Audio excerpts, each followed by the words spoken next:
शिक्षार्थियों, एक बार पुनः आप सबों का हिंदी संस्कृत एकेडमी में स्वागत है। वादे के अनुसार आज हम लोग संधि प्रकरण के बारे में आगे पढ़ेंगे। आप लोगों को ज्ञात है कि हम लोग आजकल संधि प्रकरण के अंतर्गत स्वर संधि के भेद पढ़ रहे हैं। शिक्षार्थियों, आप कहेंगे कि इतने दिन व्याकरण में क्यों लगाते हैं? शिक्षार्थी, मैं आप सबों को ऊपर से नहीं बताना चाहता। मैं आप लोगों को नियम के बारे में बतला देना चाहता हूं ताकि आप सबों को आगे आने वाले परीक्षाओं में कहीं किसी तरह की कठिनाई का अनुभव ना हो। इसलिए मैं आप सबों को नियम के रूप में आप लोगों को आगे बढ़ा रहा हूं। आप देखते होंगे हमारे वीडियो में मैं आपको परिभाषा बतलाता हूं, उसके बाद शॉर्ट जो फॉर्मूला होता है वह बतलाता हूं, पुनः मैं आपको उदाहरण के माध्यम से समझाता हूं ताकि आप इसका गहन से गहन अध्ययन करें। अभी परीक्षा का समय चल रहा है, आप परीक्षा दे रहे हैं। परीक्षा के बाद आप मैट्रिक के दिए हों, इंटर के दिए हों या बीएससी इत्यादि के परीक्षा दिए होंगे। आगे आपको प्रतियोगिता परीक्षा से गुजरना पड़ेगा। आपको ज्ञात है कि बिना प्रतियोगिता परीक्षा के अब आपको कहीं अगली कक्षा में नामांकन भी नहीं होने वाला है। इसलिए आप जो भी पढ़ते हों मन से पढ़ें ताकि आपको आगे किसी तरह की कोई कठिनाई का अनुभव प्राप्त ना हो। आप परीक्षा देंगे, परीक्षा दे चुके होंगे तो आप परीक्षा दे के बैठे नहीं। परीक्षा का मतलब क्या होता है? अपने आप का परीक्षण।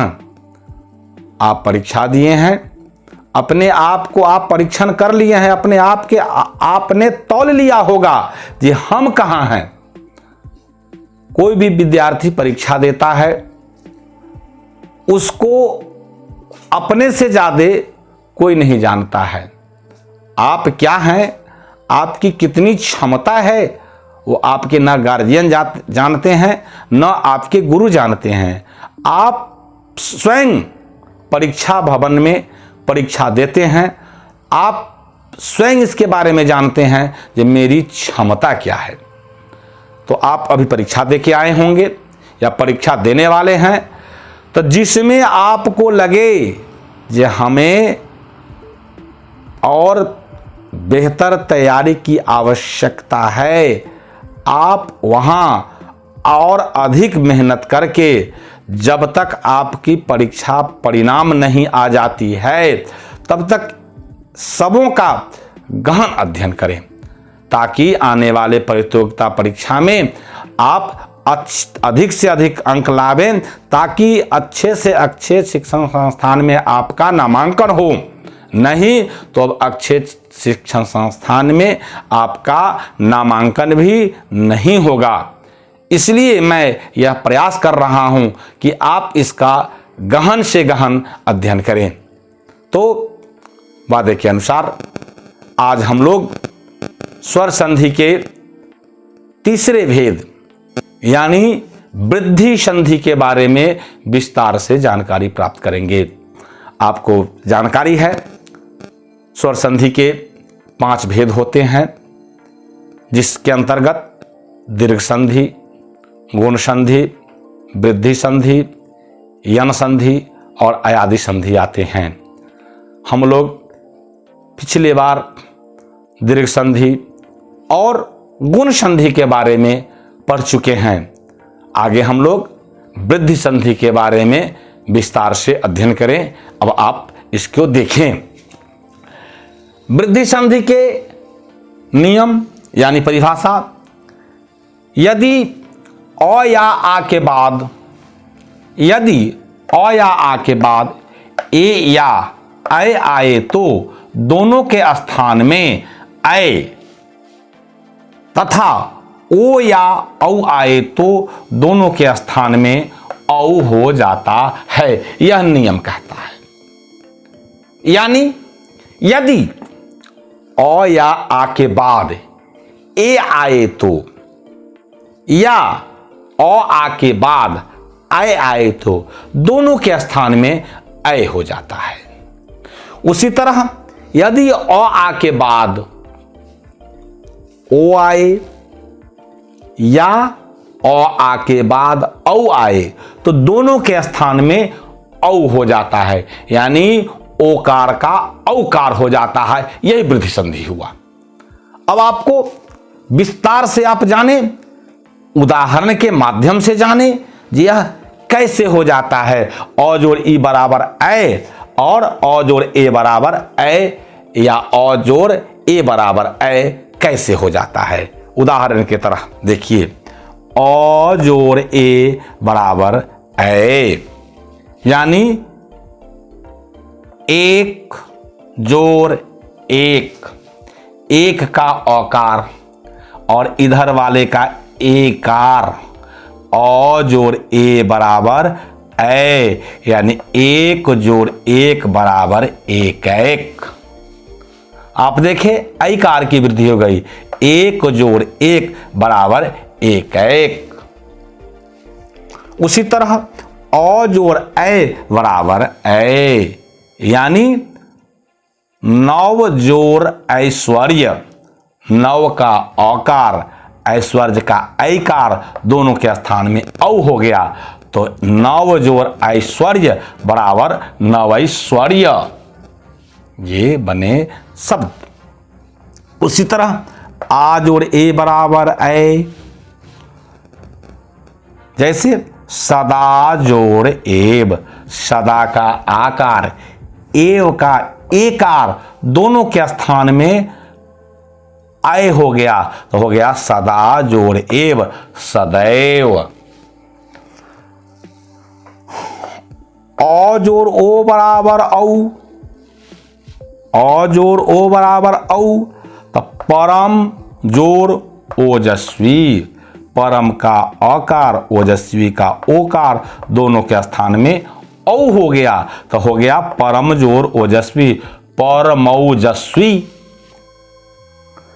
उसी तरह औ जोड़ औ बराबर औ, यानी परम जोड़ औषधि, परम का अकार औषधि का औकार दोनों के स्थान में औ हो गया, तो हो गया परम जोड़ औषधि बराबर परमौषधि, परम जोड़ औषधि परमौषधि। आ जोड़ ओ बराबर औ, देखें महाजोड़ ओजस्वी, तब महा का आकार ओजस्वी का ओकार दोनों के स्थान में औ हो गया, तो हो गया महाजोड़ ओजस्वी बराबर महौजस्वी। उसी तरह आ जोड़ औ बराबर औ, तो महाजोड़ औषध, महा का आकार औषध का औकार दोनों के स्थान में औ हुआ, तो हो गया महाजोड़ औषध बराबर महौषध। शिक्षार्थियों, मैंने आपको यहां कुछ उदाहरण के माध्यम से समझाने का प्रयास किया है। आप जब इस नियम के बारे में पूर्णतः जानकारी प्राप्त कर लें तो आप इसके आधार पर अनेक उदाहरण अपने मन से बना सकते हैं। जहां कहीं भी आपको दिक्कत हो, आप इसके नियम को देख लें, आपको अनेक उदाहरण बन जाएंगे। कभी संधि करें तो कभी विच्छेद करके देखें, तब आप इसमें पूर्णतः ज्ञान प्राप्त कर सकते हैं। चूंकि संधि प्रकरण आपको अनेक जगह इसकी आवश्यकता महसूस होगी। आप अगर इसका गहन अध्ययन अभी कर लेंगे तो आगे आपको प्रतियोगिता परीक्षा में गारंटेड है कि 1-2 नंबर आपको इस प्रकरण से पूछेंगे ही। मैं आपको इसलिए इस पर जोर देने का प्रयास करता हूं ताकि आप इसका अध्ययन करके आगे बढ़ें। चूंकि आप आगे अनेक कठिन प्रतियोगिता परीक्षा से गुजरने वाले हैं, तो उसमें एक कम से कम आपके पास यह ज्ञात रहेगा तो आपको कम कठिनाई का सामना करना पड़ेगा।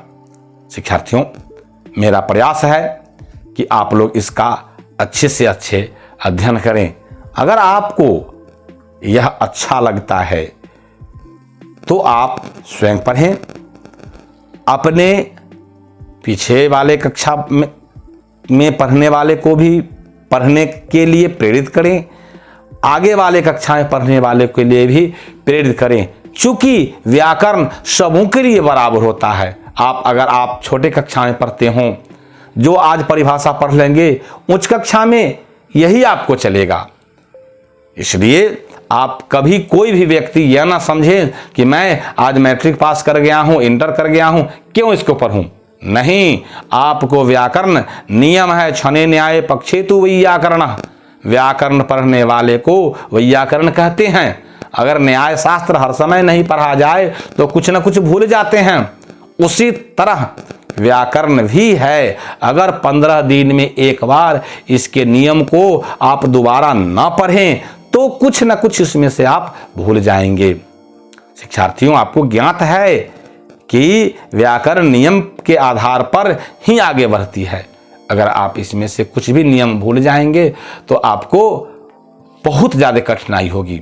इसलिए मैं आपसे निवेदन करता हूं, आग्रह करता हूं कि आप इसका गहन अध्ययन करें और नियम एक बार याद हो जाएगी, आपको जीवन भर आपका ही काम देगा। इसी के साथ आप सबों का धन्यवाद। शेष आगे।